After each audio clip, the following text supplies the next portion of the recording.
안녕하십니까. 이성수의 증시 토크입니다. 자, 어제 잠 주무셨나요? 아유, 저 어제 잠을 제대로 못 잤습니다. 자, 어제, 대선이 있고,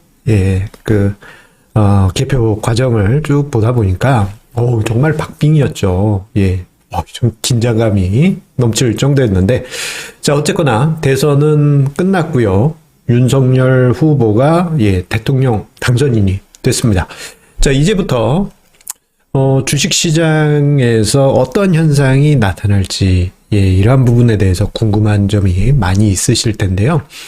자, 과거, 대통령 직선제 이후의 현상들, 통계적인 부분을 체크해 보고요. 그리고 더 중요한 것은요, 어떻게 보면 올해 하반기에 이 변수가 주식시장에 큰 영향을 미칠 수 있습니다. 왜냐? 자, 윤석열 당선인의 주식시장 관련한 공약 중 하나가 실제 이행되게 될 경우, 실제 실천되게 될 경우 주식시장에 큰 부담을 내려놓을 수 있기 때문이죠. 자, 어떤 이야기인지 오늘 증시 토크 끝까지 함께 해주시기 바라겠습니다. 대신 오늘 증시 토크는 정치적인 어떠한 성향이나 이야기도 없으니까요. 담담하게 보아주시길 바라겠습니다. 구독, 좋아요 버튼과 함께 힘차게 시작하도록 하겠습니다. 자, 담담하게 시작한다고 이야기 드렸죠. 그런 의미에서 통계적인 부분부터 이야기를 드리겠습니다. 자, 대선이 끝났어요. 대선이 끝나고 나면은, 자, 이 뉴스 매체에서 꼭 이런 거 다루죠. 대선 이후에 1년 동안 증시가 어떻게 되는지, 이러한 통계 오늘 뉴스에서 많이 보셨을 것입니다. 여기에 더해서요, 저는 또 이러한 자료를 추가를 해봤습니다. 취임일 이후부터 해서 그해 연말까지. 그러니까 이게 1년 차죠? 자, 대선일 이후부터 1년 동안, 코스피 종합주가지수 움직임력, 그리고 취임일 이후부터 해서 연말까지, 증시 등락률을 조사를 해봤습니다. 자, 문재인 대통령 이전까지만 하더라도, 대선 기간이 12월 19일? 18일? 그때 정도의 대선을 치르고, 다음에 2월 말에 취임을 하셨습니다. 그렇게 이제 5년 동안 5년마다 반복이 되었었죠. 자, 그런데 그 대선 이후, 그리고 취임일 이후 증시 등락률을 보게 되면요. 자, 이명박 대통령 전까지 증시는 두 자릿수 상승률을 기록했습니다. 자, 노태우 대통령, 김영삼 대통령, 김대중 대통령, 노무현 대통령 다 두 자릿수의 상승률을 기록을 했어요. 자, 이명박 대통령 때는 2008년 금융위기가 있었으니까 그렇다 하겠습니다. 자, 그다음 박근혜 대통령 때는 거의 0%, 그리고 문재인 대통령 때는 한 자릿수의 상승률을 기록했어요. 그런데 요 그림을 보시면서 여러분들 어떤 느낌이 드시나요? 세월이 갈수록 대선 이후의 증시 흐름이 그렇게 크게 영향은 없는 것 같습니다. 긍정적인 부분이 살아있는 것은 사실이지만 뭔가 조금 아쉬운 부분이 있죠. 자, 그래서 요 부분을 제가 조금 더 생각을 해봤어요. 세월이 갈수록 새로운 대통령 취임 이후에 실질적인 1년차 증시의 어떤 긍정적인 영향력은 약해졌습니다. 그 이유가 무엇일까? 곰곰이 생각해보니 두 가지 원인으로 나눠볼 수 있겠더라고요. 첫 번째는 신임 대통령에 대한 경제 기대치가 과거에 비해서는 약해져 있습니다. 자, 지금도 경제가 중요하긴 합니다만 예전에는요, 거의 절대적이었습니다. 거의 절대적이었어요. 지금하고 비교도 안 되고, 예전에는, 재밌었는데, 대선 관련해가지고, 풍자 개그도 많고, 그래서 아주 재밌었는데, 그만큼, 국민들의 경제에 대한 기대치가 커졌어요. 요즘은 좀 아쉬운 부분이 많이 있긴 합니다. 편가르기 같은 느낌이 있잖아요. 자, 이러한 부분이 있었는데, 과거에 비해서 점점 약해진 경향이 있고요. 그리고 두 번째로는, 과거 증시가 너무 증시 변동성이 높았습니다. 자, 이게 뭐냐? 자, 노태우 대통령, 김영삼 대통령, 김대중 대통령, 그리고 노무현 대통령 시기 2005년까지. 자, 증시가 어땠냐 하면요. 종합주가지수가 500포인트에서 1000포인트 사이에 박스권을 2, 3년 단위로 반복했습니다. 자, 500포인트에서 1000포인트면 와, 저건 뭐 별거 있네 라고 생각하시겠지만 500에서 1000포인트 가면요, 예, 주가지수가 더블 상승한 거고요. 주가지수 1000포인트에서 500포인트 가면 지수가 반토막 난 겁니다. 이러한 급등락, 급변동성이 있었기 때문에 과거에 이러한 현상들이 있었던 게 아닌가, 예, 원인 두 번째로 생각해 봅니다. 그리고 그 이후 2005년 이후에는 증시 변동성이 뭐 그렇게 크다고는 볼 수 없어요. 예, 예전에 비해서는 그냥 귀염둥이 수준입니다. 자, 이런 두 가지 원인이 있어서 뭐 예전에 비해서 증시 대선 이후 증시 상승이 약해지긴 하였지만, 예, 뭐 어느 정도, 예, 대선 이후에 1년차 증시 기대는 약간, 예, 조금이나마 가져볼 수는 있겠습니다. 자, 그리고 대선 이후에 흥미로운 증시 현상 두 번째는요, 취임일날, 예, 취임일날 증시가 꼭 하락했다라는 점입니다. 자, 직선제 이후 7분의 대통령께서 취임을 하셨죠. 자, 그 중에 이명박 대통령 때 빼고, 이분은 08년 때, 예, 30 몇 % 하락했죠. 예, 이명박 대통령 빼고, 모든 대통령 시기 때 취임 당일 또는 취임식 하는 그날이 휴일이라면은 다음날에 증시가 하락했습니다. 예. 박근혜 대통령, 문재인 대통령 때도 마찬가지였어요. 자, 왜 이런 현상이 나타났을까 생각해 보게 되면요. 자, 어느 정도 새로운 대통령에 대한 기대치가 주식시장에 있고, 그리고 그 부분이 취임 전에 선반영됩니다. 그리고 그 선반영되었던 증시는,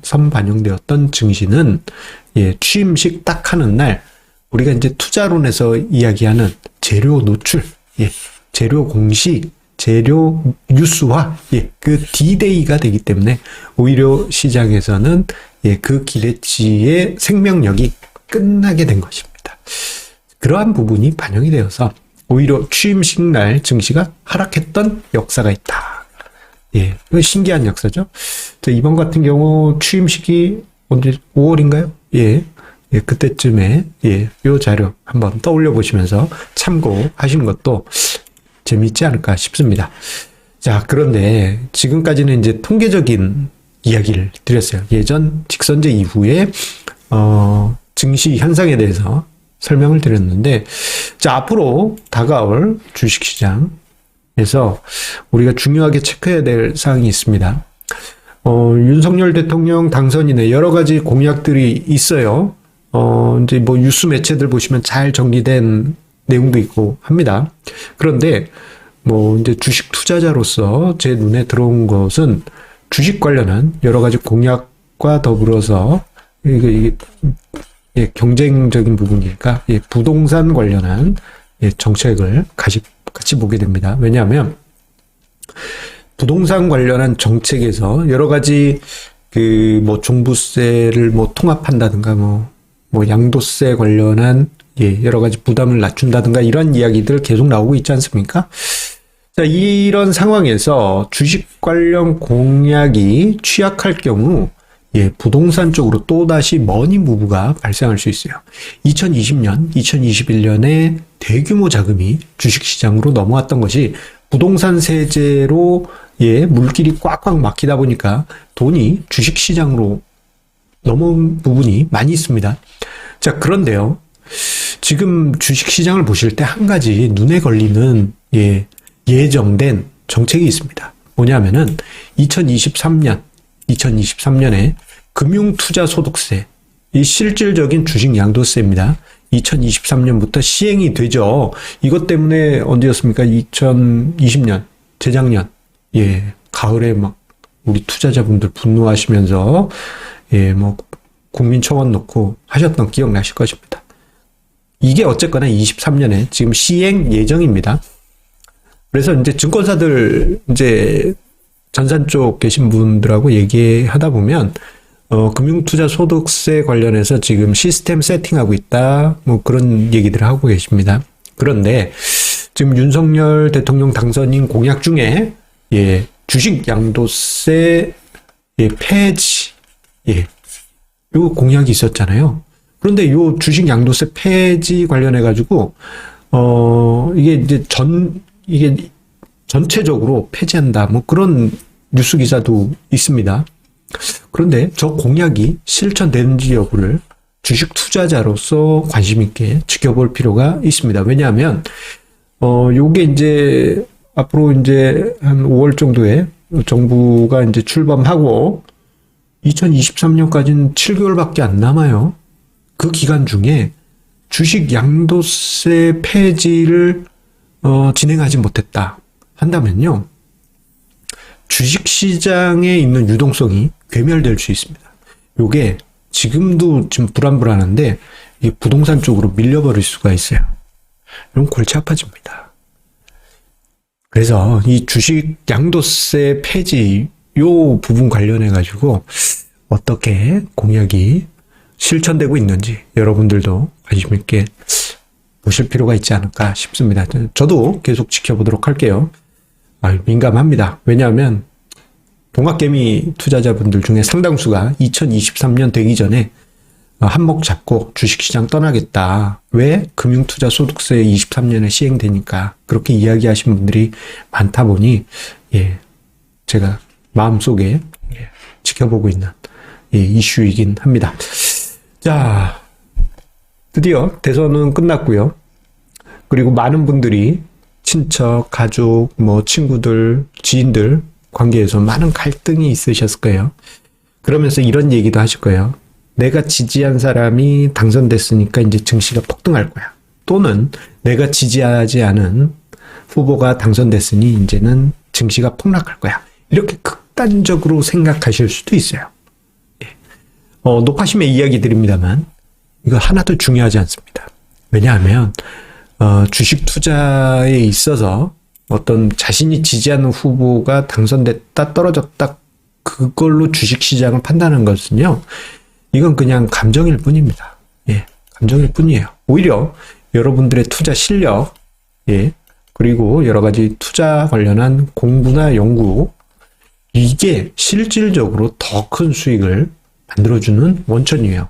요게 더해서 이제 대외적인 변수, 뭐 미국의 어떤 긴축 이슈, 그리고 우크라이나 이슈는 이제 뭐 조금씩 이제 사그라드는 변수긴 합니다만, 대외적인 변수가 여러분들의 실력과 공부에 어느 정도 조금 더 영향을 주겠지만 전체적인 큰 그림은 이겁니다. 내가 지지한 사람이 당선됐다, 떨어졌다, 뭐 이걸로 너무 일희일비하지 마시고요. 이제는 담담하게 다시 주식시장으로 들어오시기 바라겠습니다. 주식시장은 주식시장이고요. 정치는 정치입니다. 아예 그걸 칼같이 구분하실 때 여러분들의 장기 성과는 이어가실 것입니다. 이렇게 이야기 드리면 이게 무슨 소리야? 이렇게 생각하실 수도 있는데, 참고로 워렌 버핏 할아버지가요. 워렌 버핏 할아버지가 만약에 정치를 보고 투자를 했다 한다면 어떻게 됐을까요? 워런 버핏 할아버지가 트럼프 때 주식 다 팔았어야 됐겠죠. 그렇지 않겠습니까? 하지만 워런 버핏은 오히려 더 열심히 트럼프 대통령 때도 열심히 투자를 했습니다. 워런 버핏은 유명한 민주당 쪽, 미국 민주당 쪽 지지자 아니겠습니까? 이런 부분 참고하시면서 냉정하게 투자 이어가시기 바라겠습니다. 감사합니다.